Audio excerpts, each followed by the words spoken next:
Hello and welcome everyone. Today I'm going to show how to fix Google Drive sharing not working. If your Google Drive sharing is not working, what you can do is firstly check your Wi-Fi, mobile data, and I'm going to turn on airplane mode for a second. After you turn it on, turn it off and tap on your device settings. After you tap on your device settings, tap on apps. After you tap on apps, tap on app management.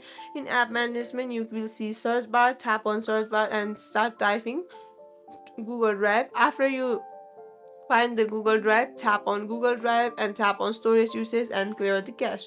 After you do clear cache, next you can do is update the app. Tap on Google Play Store, and if you have not updated the app, you will see update, tap on update. And after you update, what next you can do is uninstall the app.